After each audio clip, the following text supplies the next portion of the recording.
गर्भवती किशोरी बच्चे का रखे विशेष ध्यान, क्योंकि कुपोषण की शुरुआत गर्भ के दौरान बच्चे से ही होता है। अगर माँ को पोषित रखना है तो बच्चों को भी पोषित रखना पड़ेगा। इसके लिए माँ को पोषित रखें। पोषण माँ का साथ दे, कुपोषण को मात दे। मात दे मतलब उसको पूरी तरह से समाप्त कर दे। गांव शहर तक जाना है, जन आंदोलन बनाना है, कुपोषण को भगाना है। स्वस्थ शरीर उत्तम विचार, मन में रखे पोषण का ख्याल, ये भी एक स्लोगन है। पोषण को अपनाना है, स्वस्थ शरीर बनाना है। साफ सफाई का रखे ध्यान, कुपोषण का करे अपमान। जीवन एक रचना है, शरीर अपना, स्वस्थ शरीर अपना है। अपनों के साथ जीना है, स्वच्छ पानी पीना है। कुपोषण में हम लोग केवल खाना पे विशेष ध्यान देते हैं, वो तो ठीक है, लेकिन उसके साथ पानी एक अनमोल रतन है। अगर पानी स्वस्थ नहीं रहेगा तो आप कितना भी स्वस्थ पौष्टिक खाना खा लीजिए, आप कुपोषित ही होइएगा। डिफरेंट तरह की बीमारियां होंगी आपकी, लेकिन पानी को विशेष ध्यान देना है हम लोग को। अपनों के साथ जीना है, स्वच्छ पानी पीना है। दाल रोटी को खाना है, प्रोटीन को भी पाना है। प्रोटीन जानते हैं कि हमें गरीब लोग जो परिवार में आता है, प्रोटीन का एक ही स्रोत है, मात्र दाल। बाकी सब विटामिन वगैरह मिलता है, कार्बोहाइड्रेट मिलता है चावल वगैरह से, लेकिन दाल एक ऐसा चीज़ है जिससे हम प्रोटीन भोजन लेते हैं। और दाल बहुत ज़रूरी है, हमारे बेसिक आवश्यकता दाल से पूरी हो जाता है प्रोटीन का, इसलिए प्रोटीन को दाल के रूप में रखना है। फल सब्जी का करें उपयोग, पाए विटामिन का सदुपयोग। यानी फल सब्जी से जानना चाहते हैं कि उससे विटामिन मिलता है, लोगों को बताना होगा एक स्लोगन के थ्रू। आयोडीन युक्त नमक लाएं, दूध घी तेल को भी खाएं। नमक एक आयोडीन युक्त नमक होता है। एक बोरा का नमक मिलता है जो मवेशियों को खिलाया जाता है। अधिकांश लोग शास्त्रा ग्लान लेके आते हैं बोरा और उसी को डालते रहते हैं, ऐसा नहीं होता है। आयोडीन युक्त नमक होना चाहिए। नमक आयोडीन की पहचान भी, एक कीट आता है उसे डालने पर वो नीला कलर हो जाता है, उससे मालूम चलता है कि नमक में आयोडीन है। तो वो भी हम एक रख सकते हैं एक टेम्पलेट के रूप में कि ऐसे आयोडीन युक्त नमक होता है।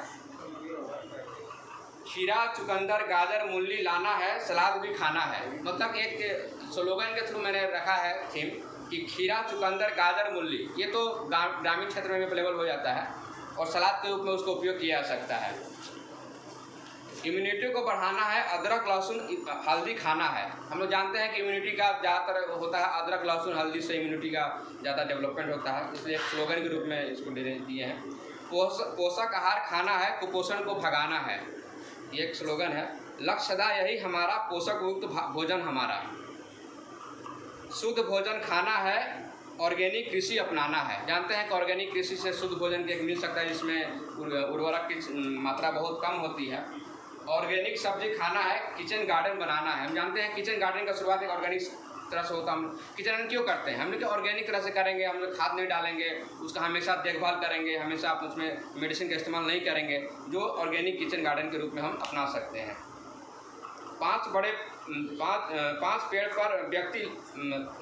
पेड़ पर व्यक्ति लगाना है, पर्यावरण को पोषण युक्त बनाना है। हर व्यक्ति अगर ठान ले कि 5 पेड़ अपने जीवन काल में लगा दें, वो इसका जीवन सफल हो जाएगा। क्योंकि आप नॉर्मल वे में सोचिए, एक आकलन आया था कि एक व्यक्ति अपने 65 साल की एज तक 5.5 करोड़ रुपया का ऑक्सीजन लेता है।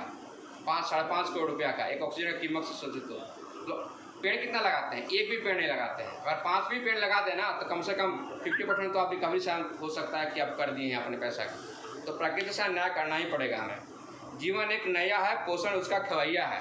हमारा जीवन का एक अच्छा खवैया पोषण ही माना जाता है। खाओ खेलो खुशी मनाओ, किंतु पोषक युक्त हम तुम भाई।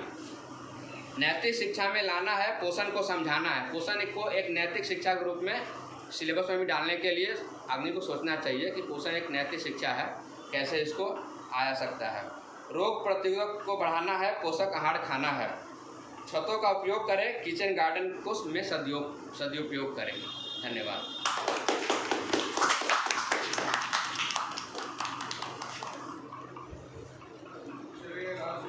जो प्रोग्राम होता है तो जो स्लोगन है ना, जैसे बैनर तो है, स्लोगन को भी साइड में जैसे हम लोग ये बोर्ड है उसमें स्लोगन को ले सकते हैं।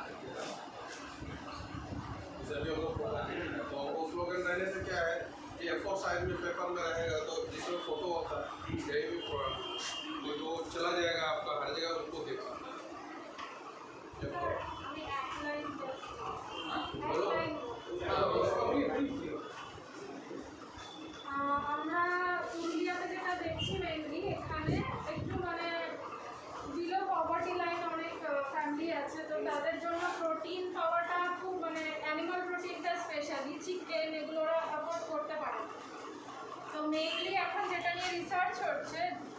সজনে গাছের যে পাতাটা হয়, আমরা ইংলিশে মোরিঙ্গা লিভস বলি, ওই পাতাটা আফ্রিকাতে ম্যালনিউট্রিশনকে কমব্যাট করার জন্য ওর পাতার গুঁড়োটা সায়েন্টিস্টরা ওখানকার বাচ্চাদের খাইয়ে দেখছে যে ওতে প্রচণ্ড পরিমাণে ভিটামিনস, অ্যামাইনো অ্যাসিডস সব কিছু আছে, অ্যান্টিঅক্সিডেন্ট, মানে একটা কমলা লেবুতে যতটা থাকে তার 7 গুণ বেশি ভিটামিন সি ওতে আছে, একটা কলাতে যতটা পটাশিয়াম থাকে তার 15 গুণ বেশি মানে পটাশিয়াম ওতে পাওয়া যায়। তো এটা একটা ইজি সোর্স, মানে এখানেও আমি দেখেছি রাস্তার ধারে সজনে গাছ মানে অ্যাভেলেবেল। তোর পাতাটাকে যদি মানে গুঁড়ো করে লোকে কনজিউম করে তাহলে ওটা ভালোই একটা প্রোটিনের সোর্স, খালি ওটা মানে প্রেগনেন্ট আর ল্যাকটেটিক ওমেনরা খেতে পারে, এছাড়া নর্মাল মানুষরা তো কোনো অসুবিধা, তো এটা আমরা বলতে পারি।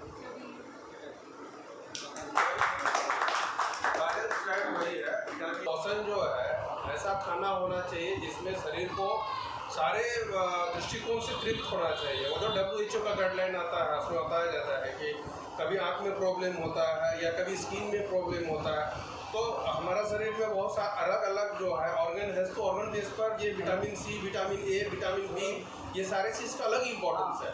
इसीलिए अभी जो ये पोर्शन मार्क किया गया है इसमें बैलेंस डाइट, इसमें सब्जी भी हो और फल भी हो, दूध भी हो, अंडा भी हो, मांस भी हो, सारी चीज़ को खाने से जो अभी देखा गया है, जैसे आप बताए में काफ़ी लोग गरीब तबके के हैं, खाते सभी कोई है, लेकिन उनमें भी थोड़ा कमी दिखता है कि वो फिजिकली क्यों नहीं है, थोड़ा सा ग्रो क्यों नहीं है, उसका कारण ये है पोषण सही ढंग से पोषण, पूरा डाइट सही नहीं है, बैलेंस डाइट नहीं है।